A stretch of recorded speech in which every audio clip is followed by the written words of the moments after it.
infrastructure tends to be much less volatile over the long term than general corporates.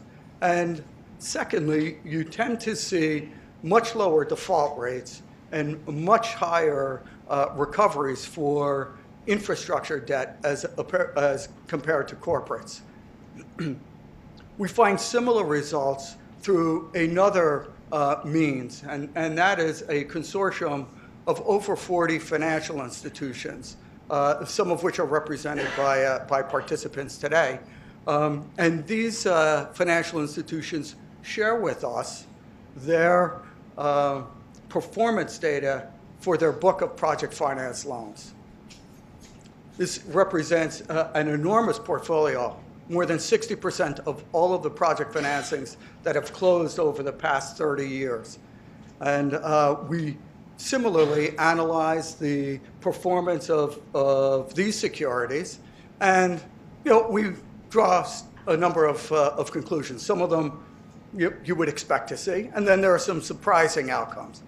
First of all, as everybody would expect, project finance is riskier during the construction period.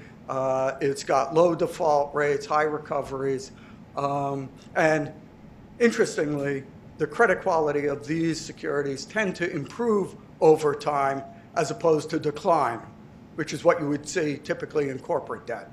The recovery levels that I refer to are substantially higher for project finance than what you would see in general corporates. 80% for projects. Typical recovery levels for corporate loans is around 50%.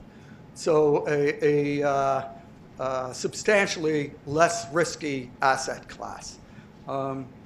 Another interesting finding that we had is that project finance tends to perform in a manner that is uncorrelated with the economic cycle, which for portfolio managers is a very attractive characteristic. And another interesting item is that project finance assets tend to have the same performance characteristics in OECD countries as they do in developing countries.